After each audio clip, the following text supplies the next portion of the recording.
Export, wala. 0.2%. Ewan ko kung totoo pa to. Mga may nagbenta ng kasaba in another form. Yeah? Yung kagaya nung ini-export ni Ma'am. Yeah, medyo process. Yeah? Okay? Now, if you look at from the time that we became involved, that was early 2000. Tagal na pala, 2009. We put our corporation in 2010. Started ng Pinoy administration because he took over GMA in 2009, di ba? And then, hanggang maganda naman, umataas because nga of a major buyer. That is San Miguel Group, pumasok din yung iba, the other processors.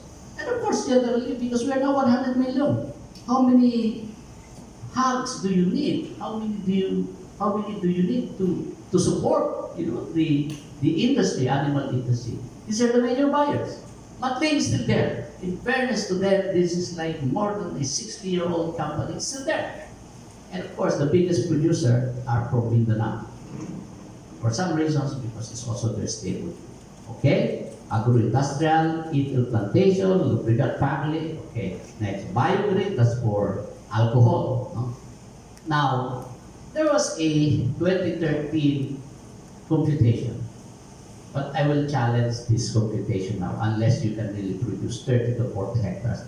According to this computation, Pampanga, Maguindanao, Pampanga, there are some areas there, Dilahar, can competitively, one of our members, Dr. Torno, was able to prove that he can do it.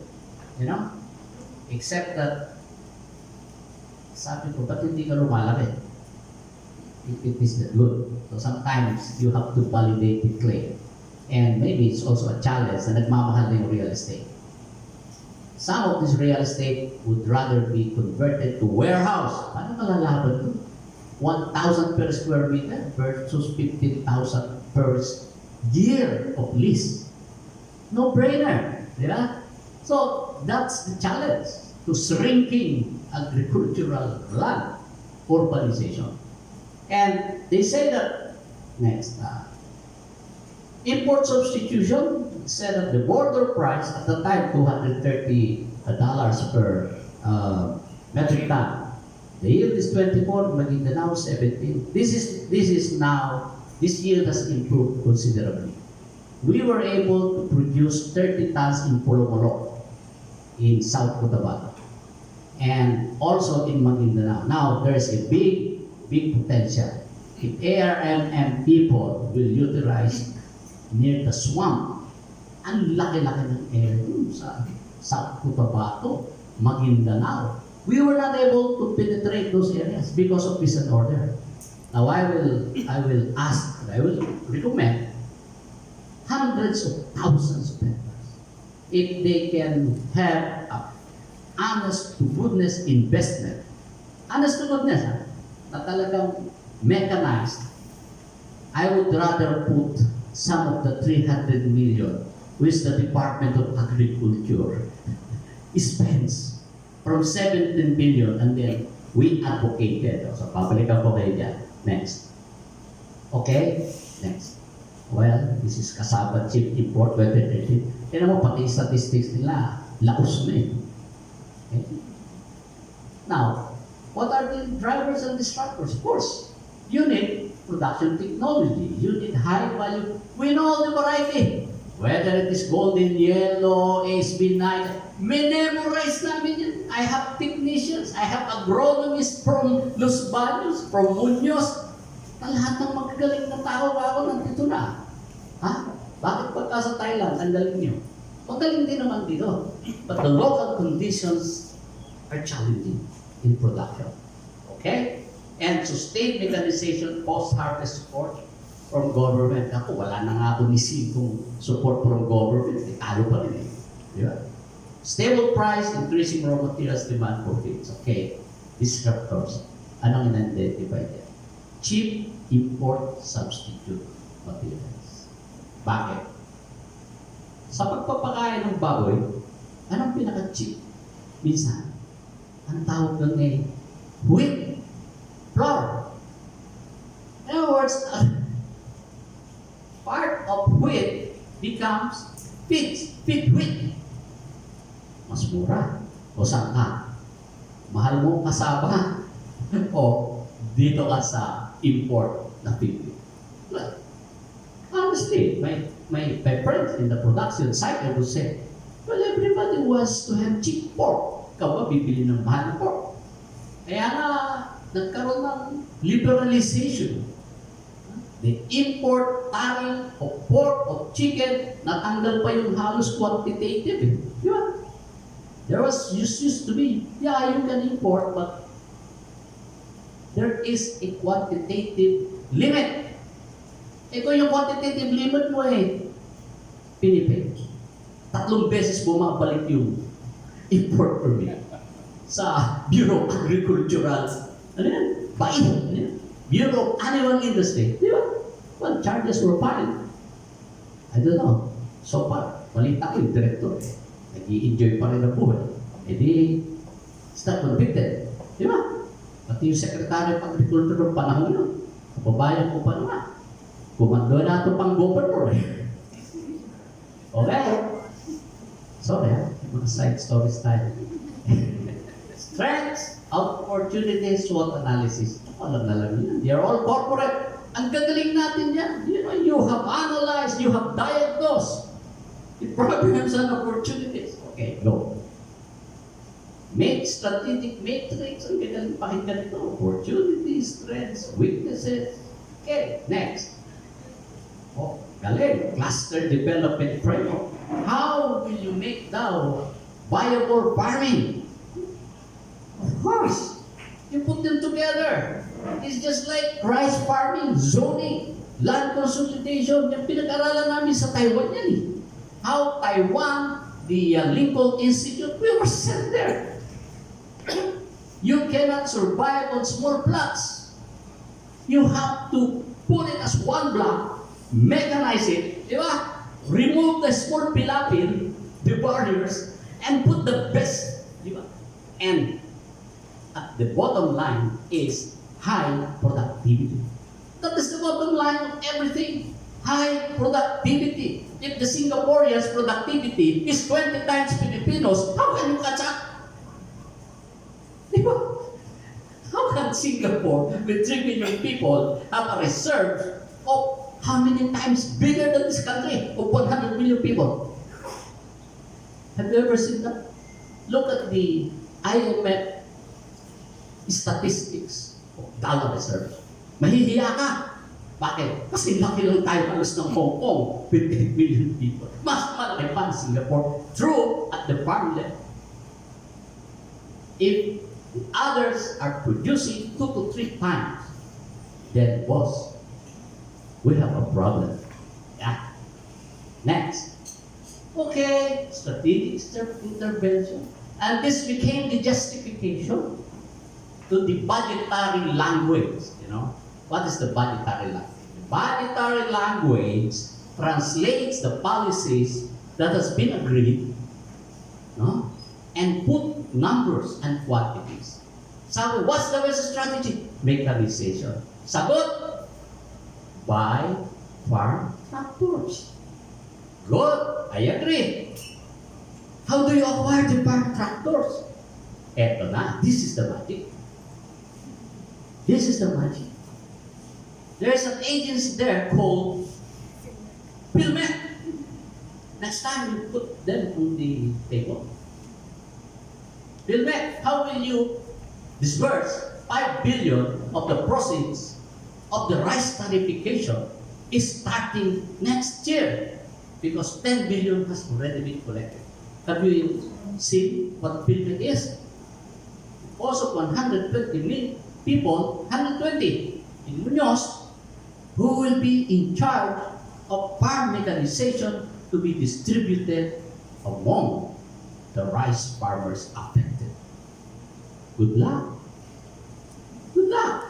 Because our experience in root crops is that They spent 70 million and they insisted through the program, again, through the program development committee in BA for mechanical dryer of fruit crops. Kasama, despite the position of our association, San Miguel, everything, that told them, there is no such mechanized drying in the world that succeeded. Wala. Thailand, the biggest producer, pumunta ka kahit saan. Galing ang katuwiran. Paano ikaw kung may ma-discover na? Scientist na pinili. Hindi scientist yun. Scientist. Because after spending 70 million, not a single of those mechanical dryer exists and successfully drying even a kilo. Iba't ibang experiment. Meron nagiging bake, meron nagiging sunog, meron nagiging... In other words, magdadry mo nga, hindi mo naman magagamit. Or kung magamit mo, mas mahal pa yung drying cost kesa sa cost. Kasama. Wala kang magawa. Committee is one time. I remember. Okay, ladies and gentlemen, could you please make your report? We distributed, X number of millions of certified cuttings. Ano yun? Yung mga, Okay. You have the total summation. How many millions? Tinanong ka na, okay. How are you able to distribute it at where? Next meeting. Our next meeting is quarterly. Sabi ko, pwede ba maging monthly? Hindi pwede ang room, hindi pwede si ganito, kung travel si ganito, hindi pwede si director. Next meeting, nag-resign na, nag-retire na yung teacher. It's the story. It's a stamina. I don't know if you will have the stamina to be, the other one is paid 100% by government. Of course, you are motivated by high productivity so that your industry can grow. But that is the reality. Okay. Build individual organization. Nasabi na lahat eh. These guys have master's degree in Los Baños. Who's from Los Baños here? But no offense meant. But what I'm saying is this. You can already define the solution. Immediate outcome, increased productivity income, broaden farm employment opportunities, sectoral impact. Ang gagaling ng English, fresh fruits, that is the statistic. I don't know if this has been met because we have yet to see, and if you go to the details of this, it can be easily challenged. I have a member from that place that said, bakit wala yan sa statistics? Isa naman, saan yan? Kasi pag in-statistics, meron niyang nalagay sa amin sa Tagawayang Quezon, 1,000 hectares daw, kasama plantation eh. Sabi ko, taga dyan ako eh. Wala akong bigyan nakita. Okay, demand. In other words, in 2014, the objective is 62% self-sufficiency, 72, 77, 70. I don't know. As chairman, I don't know if this ever been met. You can hardly see the real number. Next. Okay? Now, this is one issue that I think all the other program participants must see, and all other stakeholders and taxpayers that you should see, including COA. When you put up a budget, and just like in corporation, definitely you have to put the item expenditure that is most appropriate, most cost-effective. Di ba? Like, you have an advertising campaign. Sino ang talent na gagamitin? Anong medium? Sa TV ba? Sa print? Sa social media? Look at this. Kasama program management, monitoring. How much? Production support, research and development, extension support, farming, farmers, credit of kasama. You know, if your objective is to increase productivity, this is the generic way of how they appropriate funds. But i-spread mo na yan in regional. Number one, the regional directors and their officers, magkakasama na yan in the last 10 to 20 years. The budget officer and the assistant secretary or the secretary using of finance, body-body na yan. Pare, magkano sa akin dyan? Mapupunta sa region ko. Regardless of whether you need it. All these years, in the last 30 years, nag-i-information dissemination pa rin.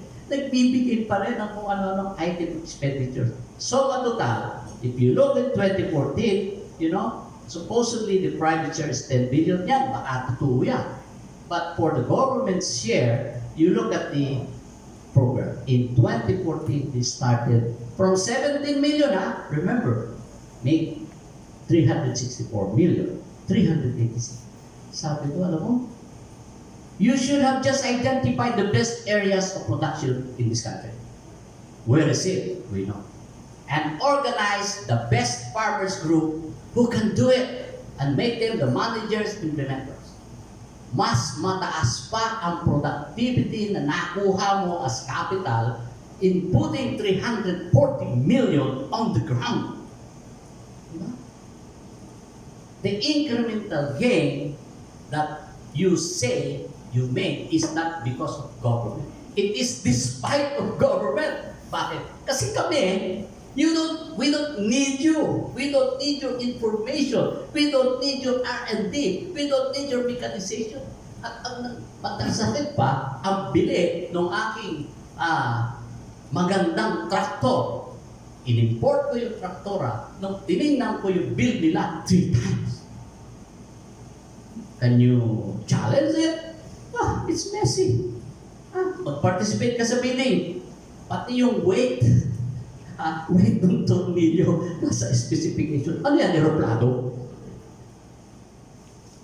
Money. But sabi ni sir, it's your money. It's our money. Now, good luck. 5 billion in farm mechanization to start with next year. You can now start importing and being a distributor, boss. Baka hindi na plastic ang distribute mo. Ano na lang, barmec na lang. Baka mas may pagkasa pa. Sige. Okay. In spite of this, I'm saying this, low productivity, high production costs, severe lack of farm infrastructure, inadequate farm labor, low farm.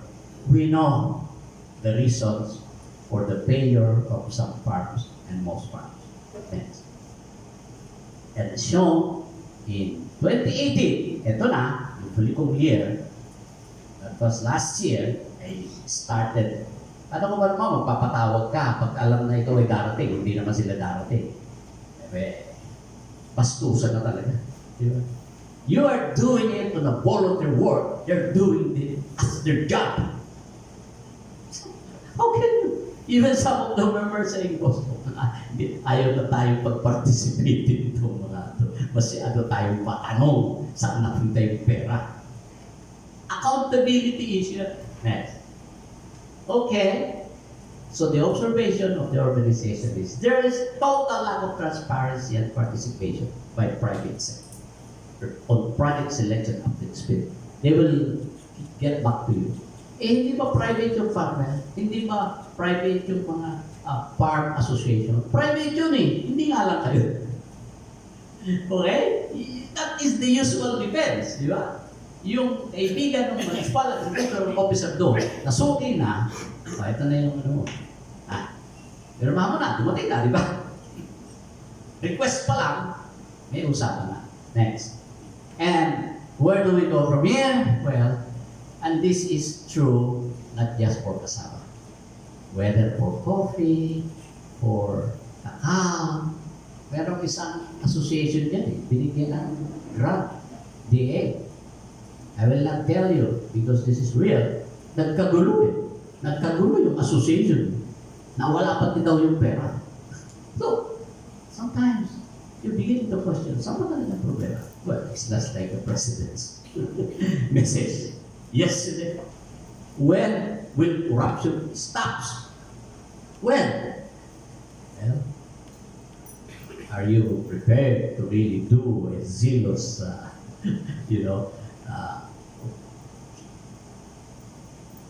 zealous attempt, to really go one by one? And I said, you report on major items. I was telling as a former, sa Department of Budget, kung pare-pareho, planchado na, of course, by uniformity, but is that still accurate? Information IEE, initial na sila. Oh, every region, you promote cassava planting. Why will you promote cassava planting in a town or on a city where it's productive? That will be effective pa yan. In fact, you should even discourage. Tanim yan, unless pa, pangkakanin, pangkain mo lang. Pero kung sasabihin mo, so in other words, there is no master planning. And the link, there is no link, even if there is a private sector that suggests, sige, kailangan namin ng 10,000 tons. You think they'll listen? We have people in Isabela who planted. And the story is, when it is there, and they're about to harvest, it's the buyer who is awash with imported cassava chips. So, paano naman yun? So, distorted it. The policy, is distorted. Next. And, sinasabi natin, we really have to be organized. So, I told the committee, you have to totally reorganize, totally make a new item of pensions, and listen more, and make the representatives who knows and who consumes, San Miguel, Nestle, and all the other buyers there, to be the one who guide you in program formulation. Next. And improve access to credit. Well, this is last part, but I was able to successfully, meron pala akong successful na natulungan sa Isabela. We planted also in Isabela, by the way, 300 hectares. Kaya lang pinautang. I was the guarantor. Boss, multinational bank ba? Hindi ka pwede magpautang. You are an investment bank. And for some reasons, the cooperative diverted the cassava fund to Ford. Nung nalugi, hindi nabayaran. Patay tayo ngayon yan. Ikaw yung guarantor eh. Thanks. And, of course, this is where we should go. I don't know. With the new or incoming Department of Agriculture Secretary, I hope we can sit down and reorganize the whole structure. Sabi ko nga, kung magising bigla at nag-volunteer ako, my friend is being offered, I don't know how true. Sabi ko, ako na lang kaya. Ako na lang. But you have to do a lot of sacrifice. First order, all those here in the last 20 years, you are given optional return. I will only retain 10% in the Department of Agriculture. That's what we did in FTI. We retired half. You remember? Cut them into half. Just like I was telling before, even if you remove the Department of Agriculture, the same productivity will happen in the agriculture sector. Walang growth. So why are we spending 88 billion a year? Ipautang mo na lang sa malalaki at, trusted na marunong magpatakbo ng agricultural enterprise. Make it a soft loan or even a regular loan. 88 billion, ang laki nun 88 billion. Sir, Mr. C, you put up your own modern marine processing, ikaw, etc. 88 billion is just like the cash, program of 40 billion being doled out at 500 pesos. Dahil pera.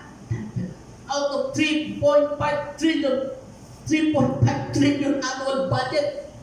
If you and I will only put half of that into productive enterprise, capitalized, you will be Asian tiger. We must be on the top 20 economies of the world. That's my economic analysis of this. Yeah. Hindi mo na kailangan mangutang sa IMF. Almost, wala na. Talaga. So, that's the last. I'm too impassioned on this, especially if you invested something that you almost lost. Anyway, I have residuals. Buti na lang binili ko yung ibang mga farm. So, panalo ka doon. So, the company is not active. I'm not going into kasama. I may go into forestry with David. It may be better to just plant and forget. Plant and forget. That's what the Palkata growers are doing. And some of them, after 3 years, realized $1 million. After 5 years, 1 million per hectare.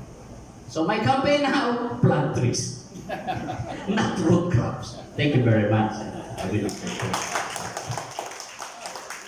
Okay, thank you very much for your presentation and your moment of serenity to give value to this recognition.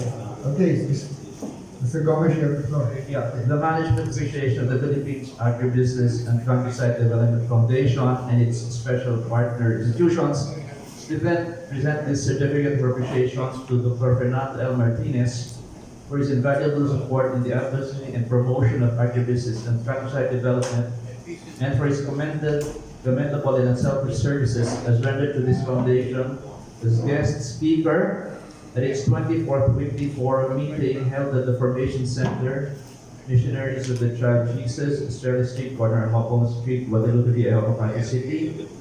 Given this 23rd day of July, Makati City, signed Ramon K. Osorio, Chairman.